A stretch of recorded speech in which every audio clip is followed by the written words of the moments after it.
Hello everyone, here we have fans that I've worked on recently, part 2. I'm doing this because A, I have no idea, these are all the ideas I've got, I've run out of ideas, and B, I've been working on a lot of fans fairly recently. Well, this is over like the past month basically. But yeah, I think we should go in size order and I'll showcase each fan and what I did. This doesn't showcase every fan here because certain fans here like GC Freezer and the Fisher Price, yes, I worked on them recently, but they got their own dedicated video, so I didn't, so I'm not going to showcase them here. Because showcasing fans I've worked on recently that didn't get a dedicated video, and there's probably a couple more that I'm missing because I've been working on so many fans recently that I'm losing track. Anyways, enough rambling. Let's begin with the smallest, which is that little Galaxy 6-inch, right there. First fan up is this little 1980s Galaxy 6-inch desk fan, or personal fan as they call it. Just struck the motor down, that's all I did, to oil it and whatnot. If you don't know with this fan, one of those two screws was completely jammed. I also put new nuts there to hold them in, but luckily using a pair of pliers and a grip on those back, I was able to get them off, and I was able to strip the motor down properly and get it running better. There's that. I think we should demonstrate the fan. Turn it to the side, and here is our fan on low. It's a powerful little thing.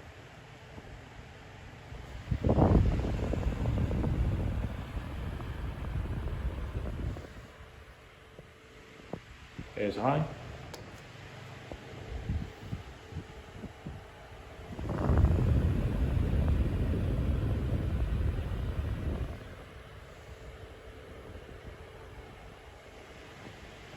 Here's off.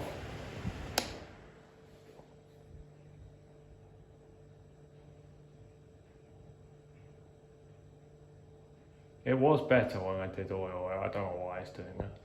Oh well. Let's move on to the 9-inch fans.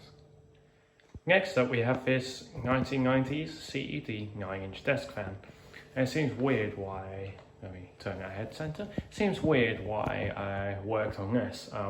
I was a bit bored and wanted to fix something up, so I decided why not try fix this fan, because it was running, but it was making a horrible noise when running, like a really horrible noise. And if you do not know, when it was originally running, this shaft was moving like up and down slightly while running, which was causing a noise. And that was caused by a loose front bearing. So I was able, after ages, to properly tighten it up and get it running again. It sounds better than it used to. Now we're plugged in, let's demonstrate the fan. Let's start off with low.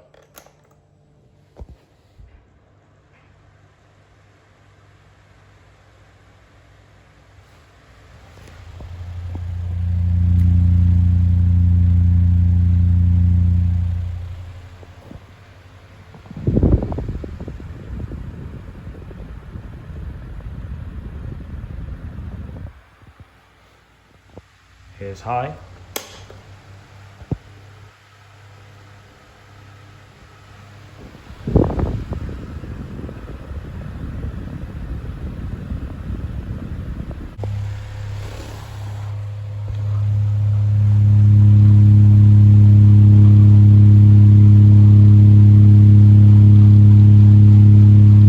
See, it's a lot more straight. Here's off.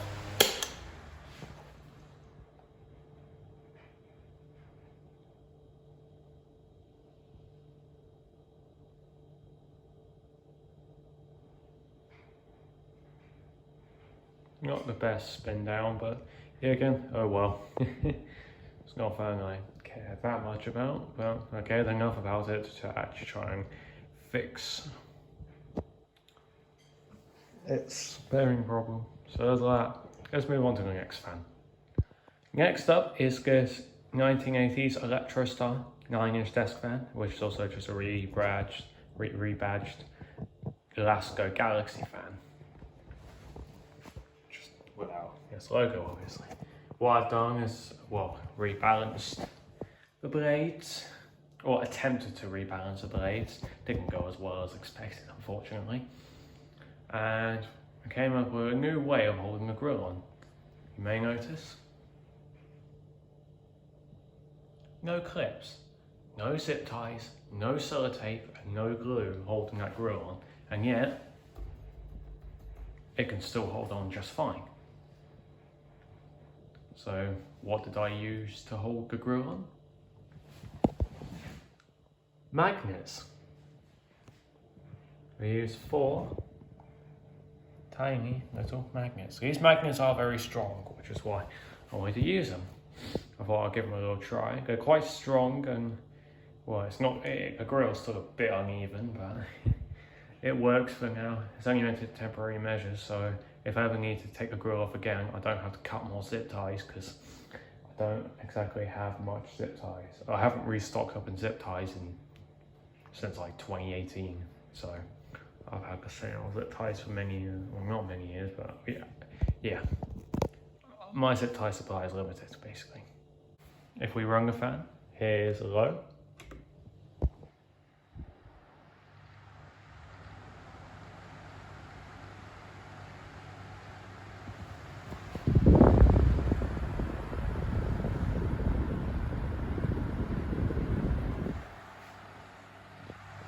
Here's high. The thing spins probably a bit too quick on high.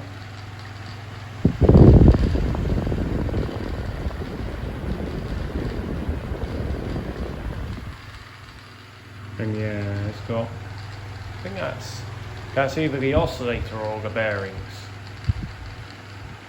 I'm not sure. It might be the oscillator, but it might be the bearings. Let's turn it off.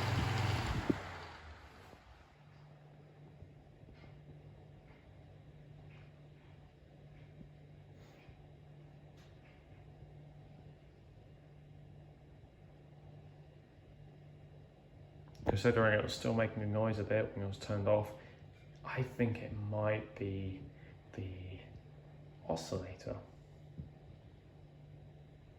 But anyways, let's move on to our next fan. Next up, here we have this 1990s Maxim 12-inch oscillating desk fan. Now, what I've done to this fan basically just fixed up the oscillator. Because if you don't know, when I originally opened up this fan to give it some new spacer rings, because the original ones I think I completely worn away from use, because this fan's had very heavy use in its time, like very heavy use. I accidentally messed up on the oscillator and lost the spring and little ball things that go in it. So I nixed them out of another fan. I just goodbye on there, 12-inch desk fan. I took the oscillator springs out of that and used it on this. And now the oscillator's up and running again, which is really neat. Yeah, this fan, it was used by a relative that basically could not withstand heat whatsoever. Any sort of heat, and that's too much for him. I'm not kidding, like a 15-degree sunny day was too much for him. Like, he could not handle heat. So this thing wasn't used all of the time. So this thing's had a lot of wear and tear because of it. Let's run it. Here's low.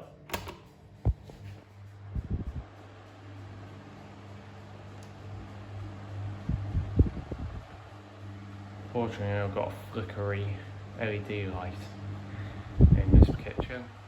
One of them just keeps playing up, so I do apologise if the lighting flickers a lot.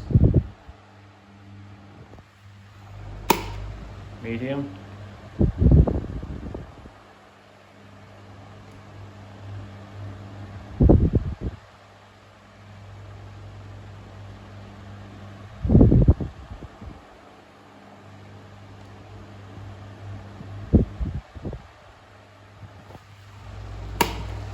High.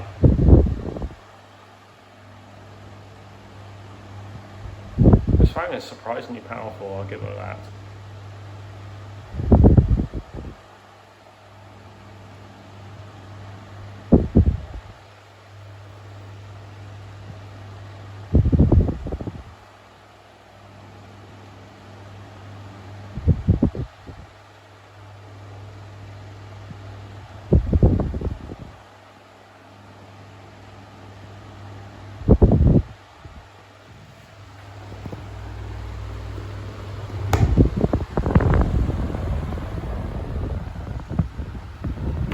here's off.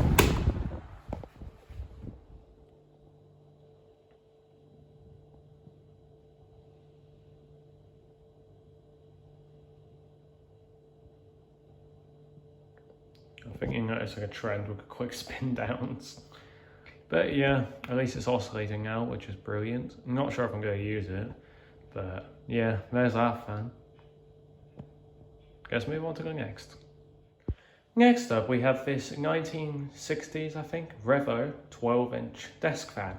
Now, the work that I've done with this one is I finally got that jammed screw out of the back of the motor housing. If you do not know, that screw, that's not original, but the original one there was beyond jammed. It was so jammed, it was ridiculous. I completely stripped it trying to remove it with a screwdriver. But the way I got it out, by the way, was these two little things you see there. It had one of them behind it. I had to actually stick a screwdriver in it and hammer that out. Like hammer that out completely so I can remove it, which will allow me to get a grip on here with a pair of pliers to twist out that screw. Because let me tell you, a pair of pliers is surprisingly really good at removing a jammed screw. And I've added two of these just in case this screw ever jams up. So it's a lot easier to remove because jammed screws, pliers will remove them with enough force. Unless the screw head itself is completely broken off, which unfortunately can happen. And that did happen with something of mine, which is it broke into 3 pieces and it's caused me so many problems. But let's not think of that. The oscillator on this just would not work regardless of what I did. So I just stripped it out.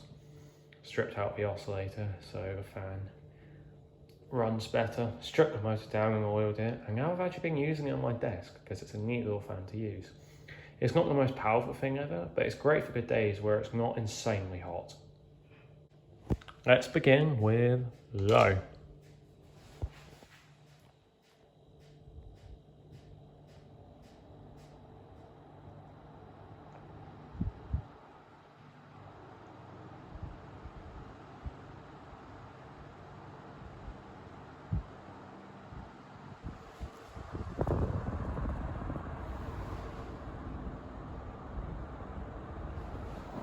It's quiet and it provides a gentle breeze on low, which is very neat for good days right now where it's actually quite a bit hot, but it's not insanely hot. Medium.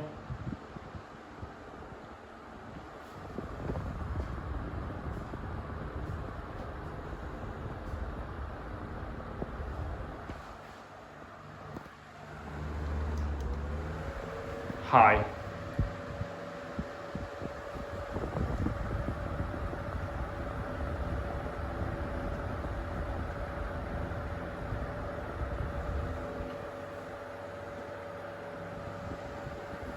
Now here's off.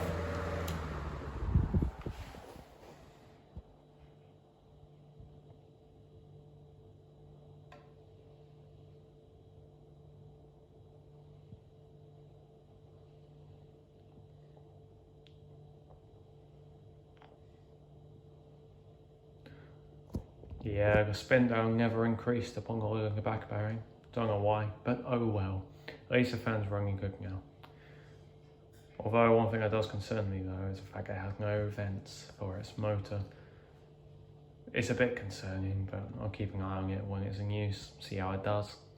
At least because of that, the motor's never dirty. So there's that advantage. Anyways, let's move on to the last fans. Here we have the final 2 fans of this video, which are these 1950s/60s Thermair 12 and 16-inch oscillating desk fans. Now, I'm doing them together because A, they're from the same series of fans, and B, I did the same work to them, which was, sort of stripping the motor down, sort of. Because the weird thing about both of these is, what was that? Something's making weird noises back there. But you can see if the camera would focus. Anyways, as I was saying before getting interrupted again, screw there and a screw there. The screw hold like the screw holders, got go screws in, they actually hold the bearings on this fan in place. So those holders, they sit there and they open up like that, 2 screws there, and a piece of like plastic or something going across them, that holds the bearings in place on this fan. So if you take them out, the bearings are loose in there if you take them out. 16-inch one has the exact same mechanism. It's got 12-inch. It's a strange design, I'll say that. Oh. But, I mean, I do like the oscillations on this fan. The oscillation mechanisms are continuously running. You just turn your head to engage it. Very simple, very, very simple. Now we've got both of these fans plugged in, I guess we could demonstrate them. Let's run them both on high.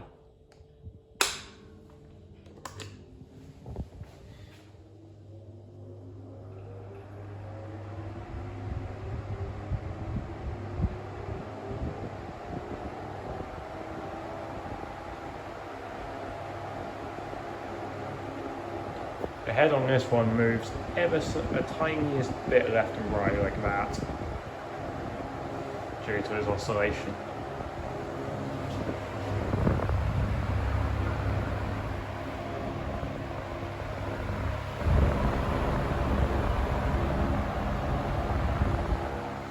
That 16-inch is a lot more powerful than I remember.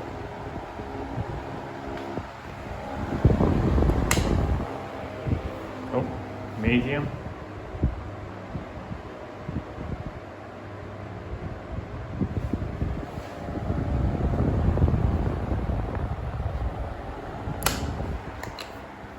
Low.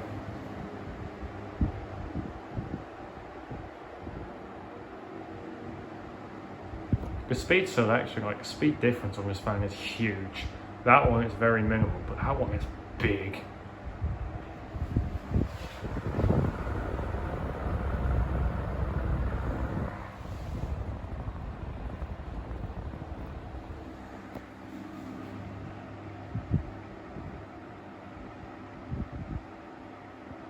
Let's turn it back up to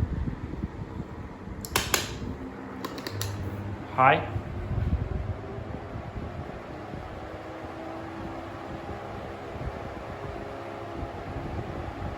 Now here's off.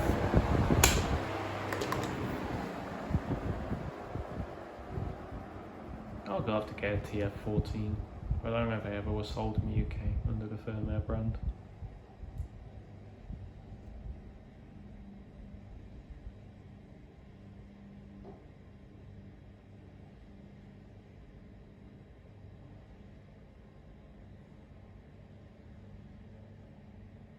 Spin downs on these are quite quick at the moment.